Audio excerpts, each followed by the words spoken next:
নমস্কাৰ বন্ধুসকল, মই ললিত কুমাৰ নাথ। আপোনালোকে চাইছে ফাৰ্মাৰ লাইফ আছাম। আজি এটা নতুন ভিডিঅ' আৰু বহুত ডাঙৰ এটা টপিকৰ ওপৰত আজি কথা পাতিব ওলাইছোঁ। বহুত বেছি গুৰুত্বপূৰ্ণ টপিক হয়। চাওক, আমি আমাৰ গৰু ছাগলীক কেতিয়াবা কি কৰোঁ, মৰমত মাৰি দিওঁ গৰু বা ছাগলীক। বিশেষকৈ এই বস্তুটো বেমাৰটো যিটো মই আজি ক'বলৈ ওলাইছোঁ, এইটো বিশেষ গৰু আৰু ছাগলীক হয়। ঠিক আছে, আজি ভিডিঅ'টো আপোনালোকক মই ভিডিঅ' এটা দেখাই আছোঁ। আপোনালোকে এই ভিডিঅ'টো চাই পেলাই আপোনালোকে গম পাব মানুহে মৰমতো কি কাম কৰিব পাৰে। তো আপোনালোকে যিটো এতিয়া ভিডিঅ' দেখিছে, ঠিক আছে, এই ভিডিঅ'টো চালে, এই ভিডিঅ'টো চোৱাৰ পিছত এতিয়া আপোনালোকক মই কথাখিনি ক'ব বিচাৰোঁ। ঠিক আছে, এই ভিডিঅ'টো চাই আছে আপোনালোকে। এই ভিডিঅ'টো চোৱাৰ পিছতে আপোনালোকে এতিয়া মই আচল বিষয়টো আপোনালোকক মই এতিয়া ক'ম কি আচল বিষয়টো কি হয়, কিহৰ কাৰণে এই বেমাৰটো হয় আৰু কেনেকৈ হয়, সেই বিষয়টো আপোনালোকে এই ভিডিঅ'টোৰ মাধ্যমত চাই গম পাব। আপোনালোকে যিজনী গৰু দেখি আছে সন্মুখত, সেইজনী গৰুৰ কথা কৈছিলোঁ। সেই মানুহজনে খুব মৰমত, খুব আদৰত, খুব চেনেহত গৰুজনী, এনেকৈ তেখেতৰ ঘৰত কমচে কম 4জনীমান আৰু 2টামান গিৰুল আছে, 4জনীমান এনেকুৱা পোৱালি আছে। তো তেখেতে খুব মৰমত, খুব ধুনীয়াকৈ পুহিছিলে আৰু তেখেতে বহুত কষ্টৰে আনিছিলে গৰুকেইজনী। কিন্তু মেইন কথা হৈছে কি, কেতিয়াবা আমি কিবা এটা বস্তু বহুত বেছি মৰম কৰি দিওঁ। সেই মৰমৰ কাৰণেও কিছুমান অসুবিধা হয়। দাদাজনৰ আজি বহুত দুখত আছে। তেখেতে মোক ফোন কৰিছে বহুত বেয়াকৈ, মানে কান্দা নিচিনাই কান্দিছে, অন্তৰখন কান্দি আছে। মই তেখেতৰ কথাতে গম পাইছোঁ, খুব বেয়া লাগিছে। মই তেখেতৰ ভইচটো দিয়া নাই, কিয় তেখেতে যিটো দুখত মানে মোক ভিডিঅ'টো পঠাইছিলে। কিন্তু মই আপোনালোকক এইটোৱে সতৰ্কবাণী ক'ব ওলাইছোঁ এই ভিডিঅ'টোৰ মাধ্যমতে। আপোনালোকে গৰুক মই এতিয়া যেনেকৈ আপোনালোকক ভিডিঅ'টোৰ মাধ্যমত বুজাব চেষ্টা কৰিম বা বুজাম, সেনেকৈ আপোনালোকে সদায় এইকেইটা বস্তু ৰাখিব আৰু লগত পৰাপক্ষত এক্সপাৰ্ট মানুহৰ লগত কনচাল্ট কৰিব বেমাৰ হ'লে, আৰু আপোনালোকে 100% ভাল হ'ব আৰু ভাল হৈছে অলৰেডি এনেকুৱা বহুত গৰু আপোনাৰ ভিডিঅ'। তো আপোনালোকক মই এতিয়া ক'ব বিচাৰিছোঁ, চাওক কি হয়। আমি যেতিয়া এই যিজনী গৰু হয়, এই গৰুজনী হৈছিল কি, এই গৰুজনী আপোনাৰ আচলতে অভাৰ ডাইট পালে। অভাৰ ডাইট পোৱাৰ পিছত পেটত কি হ'ল, এচিড'চিছ, মানে ইয়াৰ পেটত গৰু আৰু ছাগলী, ঘোঁৰা, ম'হ, এইবিলাক বস্তু কি হয়, ইহঁতে কি কৰে, খানাটো খোৱাৰ পিছত আকৌ এইটো পাগুলিয়াই পেলাই তাক মানে হজমি কৰে। যেনেকৈ মানুহ বা কুকুৰ বা গাহৰি, সেইবিলাকতে কি কৰে, আমি কিবা এটা খালোঁ নহয়, আমাৰ খাদ্যটো অট'মেটিক পেটত যাই পেলাই কি হয়, হজমি হৈ যায়। ঠিক আছে, তাত যাই পেলাই আমাৰ হজমি কৰা আমাৰ ব্যৱস্থাটো বেলেগ হয়, কিন্তু গৰু আৰু ছাগলীৰ ব্যৱস্থাটো বেলেগ হয়। ঠিক আছে, সিহঁতে কি কৰে, খানাটো এজেগাত ষ্ট'ৰ কৰে আৰু ষ্ট'ৰ কৰাৰ পিছত সেই খানাটো আকৌ পাগুলিয়াবৰ কাৰণে নেক্সট টাইম আকৌ ৰাতি পাগুলিয়াই পেলাই সেইটো আকৌ খায়। তাৰপিছত সেই যাই পেলাই মানে জেগা পায়গৈ, যিটো মানে পাবগৈ লাগে পাকস্থলী। ঠিক আছে, তাত মানে ডাঙৰ আঁত সৰু আঁত বুলি 2টা আঁত থাকে, ডাঙৰ আঁত সৰু আঁত। ঠিক আছে, তো তাত মানে ডাঙৰ পেট সৰু পেট বুলি ক'ব পৰা যায়, মানে যদি আপুনি মানে আমাৰ অসমীয়া ভাষাত কয়, কিন্তু হিন্দীত ক'লে ছোটা আঁত বৰা আঁত বুলি সিহঁতে মানে বাহিৰৰ মানুহবিলাকে সেনেকৈ কয়।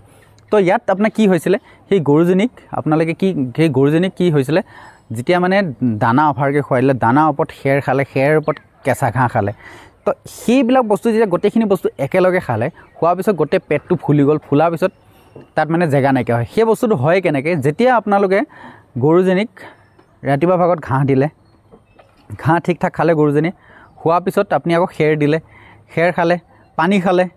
ঠিক আছে, খেৰ খালে, পানী খালে, তাৰপিছত আকৌ কি কৰিলে, শুকান দানা দি দিলে, চাপৰ দি দিলে। চাপৰ খোৱাৰ পিছত বেছি বেমাৰটো হয়। চাপৰ দি দিলে, শুকান চাপৰ খাই দিলে, শুকান চাপৰ খোৱাৰ পিছত কি খাই দিলে, পানী খাই দিলে।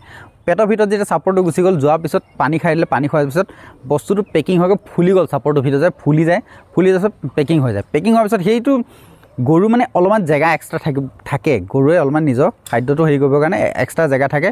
খুব বেছি বেমাৰ এইটো জাৰ্চি HFত খুব বেছি দেখা যায়। সিহঁতে কি কয়, মানে সিহঁতে অভাৰকৈ খাই লয়। কিন্তু এই গৰুজনীৰ ক্ষেত্ৰতো ছেম টু ছেম হ'ল। এই গৰুজনী অভাৰকৈ খালে, খোৱাৰ পিছত লাষ্টত আপোনাৰ পাগুলিব নোৱাৰিলে, উলিয়াব নোৱাৰাৰ ফলত এই বেমাৰটো হ'ল আৰু এই গৰুজনীৰ মৃত্যু হ'ল। তো মই আপোনালোকক ক'ব বিচাৰোঁ, এই গৰুজনীৰ মৃত্যু হ'ল। তো ইয়াত তেখেতে কোৱা মতে ডক্টৰৰ কিছুমান ভুল আছিলে। ডক্টৰ সময়ত আহিলেও যদি মানে ট্ৰিটমেণ্ট ভালকৈ কৰিব নালাগে, ইয়াত চবতকৈ প্ৰথমে কৰিব লাগিছিলে কি, পেটত পাইপ ভৰাব লাগিছিলে, মুখেদি পাইপ ভৰাই তাক মানে ৱাছ কৰাব লাগিছিলে। ঠিক আছে, ৱাছ কৰাব লাগিছিলে। যদি তেনেকৈ কৰিব পৰা নাছিলে, তেতিয়াহ'লে আপোনাৰ কষ্টৰ অইল বুলি কয়, যিটো মানে এৰী তেল বুলি কোৱা যায় আমাৰ অসমত, এৰী তেল, সেই এৰী তেল কমচে কম খুৱাব লাগিছিল 2-3 বাৰ। তাৰপিছত আৰু লগতে কি কৰিব লাগিছিলে, মিঠা চ'দাটো দিব লাগিছিলে। মিঠা চ'দাটো আপোনাৰ প্ৰায় ঘণ্টাই গৰুজনী পৰিমাণ হিচাপে আপোনাৰ কমচে কম এই গৰুজনীক আপোনাৰ ধৰক 20-30 গ্ৰাম মানকৈ মিঠা ছ'ডা তাইক দি থাকিব লাগিছিলে তেতিয়া মানে হয়তো হজমি হৈ গ'ল বা হাগি পেলাই সেই বস্তুটো উলিয়াই দিলে হয় কিন্তু সেইটো কৰা নগ'ল কষ্টাৰ্ড অইল দিয়া হয় তেতিয়া হ'ল এতিয়া গৰুজনী হৈছে এচিডোচি মানে পেটটোৰ ভিতৰত জাম হৈ গৈছে বস্তুটো কিন্তু আপোনাৰ গেছৰ ট্ৰিটমেণ্ট কৰিছে তাত নিডিল দি পেলাই ফুটুৱাইছে গেছ উলিয়াম বুলি তো এচিড নিডিল দি পেলাই ফুটাইলে কোনো পধ্যে নহয় ঠিক আছে কিন্তু গেছ নহয় তাই মানে পেটত দানা চানা এইবিলাক চব পেক হৈ গৈছিলে ঠিক আছে তো সেইটো কাৰণে এই বেমাৰটো হ'ল তো সেই বেমাৰটোত কি কৈছে এচিড কি কয় গেছৰ ট্ৰিটমেণ্ট কৰি আছে সেইটো কাৰণে গৰুজনী মৰিব লগা হ'ল আৰু ট্ৰিটমেণ্টটো যদি ৰং ট্ৰিটমেণ্ট নহ'লেহে গৰুজনী বাচিলে হয় কিজানি তেখেতে কোৱা মতে মই যিটো গম পালোঁ পিছত তেখেতে কোৱা মতে তাৰপিছত আপোনাৰ হ'ল কি এতিয়া মই আপোনালোকক ট্ৰিটমেণ্টটো কৰি দিছোঁ আপোনালোকে কেতিয়াবা যদি সেনেকুৱা হয় আপোনালোকে ছাগলী বা গৰুক মিঠা ছ'ডাটো কণ্টিনিউ এঘণ্টা মই ছাগলী হ'লে 1 চামুচ পানীত চিৰিঞ্জত ঘুলি খুৱাব ঠিক আছে দাঁতবিলাকত কৰাব একো কথা নাই হ'লেও খুৱাব তাৰপিছত নহ'লে আপোনালোকে কাষ্টাৰ্ড অইল যিটো হয় কাষ্টাৰ্ড অইলটো আপোনালোকে খুৱাব মুখেদিও খুৱাই দিব লগতে গেছৰ অলপমান চেষ্টিনা অলপমান দি দিব কমচে কম ধৰক 1 বটল মানেই দি দিব তাৰপিছত এতিয়া মই আপোনালোকক এলোপেথিক মানে যিটো মানে ডক্টৰী ট্ৰিটমেণ্ট এটা এক্সট্ৰা হয় সেইটো মই কৈছোঁ আপোনালোকে গৰুজনীক বা ছাগলীজনীক আপোনালোকে লিভাৰৰ কাৰণে লিভাৰ টনিক ভাল লিভাৰ টনিক এটা ধৰক হাই কোৱালিটি লিভাৰ টনিক এটা দিব ধৰক দিনটোত 2বাৰমানকৈ দিব আগবেলা ভাটিবেলা সেনেকৈ 2-3 বাৰমান লিভাৰ টনিক দি দিব তাৰপিছত লগতে এটা আপোনাৰ ইনজেকশ্যন আহে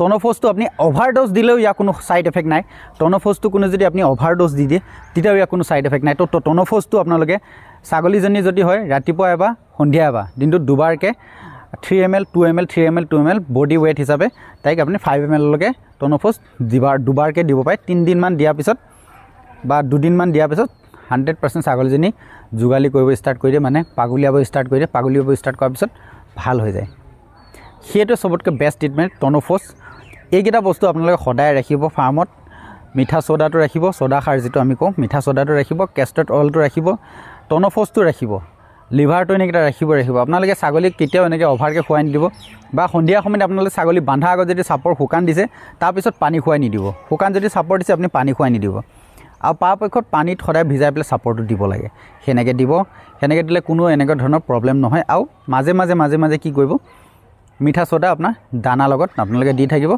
আৰু কেতিয়াবা কি হয় ছাগলী বা গৰু হঠাৎ ঠাণ্ডা লাগি যোৱাৰ পিছত ঠাণ্ডা লাগি গ'লে জ্বৰ উঠি যোৱাৰ পিছত মানে কি হয় সিহঁতে যোগালী ছিষ্টেমটো বেয়া হৈ যায় মানে পাগলা ছিষ্টেমটো বেয়া হৈ যায় ভৰ পেট থাকোঁতে যদি কেনেবাকৈ জ্বৰ উঠি যায় তেতিয়াহ'লে ছাগলী গৰু এই প্ৰব্লেমটো দেখা যায় সেইকাৰণে টন'ফছটো ৰাখিবই ইনজেকশ্যন দিয়াৰ পিছত লগত মেনলক্স প্লাছ দিলে ধৰক লগতে টন'ফছটো আপুনি দি দিব পাৰে তেতিয়া কি হয় জ্বৰটো নাইকিয়া হ'লে ছাগলীজনী লগত পাগলিয়াব চুৰু কৰে তো আৰু যদি কিবা জানিবলৈ থাকে আপোনালোকে কমেণ্টত ক'ব নেক্সট টাইম এনেকুৱা ভিডিঅ' পাই যাব চেনেলটো ছাবস্ক্ৰাইব কৰি ল'ব যদি ভাল লাগিছে ঠিক আছে আৰু এনেকুৱা ভিডিঅ' নেক্সট টাইম পাই থাকিব আপোনালোকে তো আজি ইমানতে এৰিছোঁ ঠিক আছে থেংক ইউ জয় হিন্দ জয় ভাৰত জয় আই অসম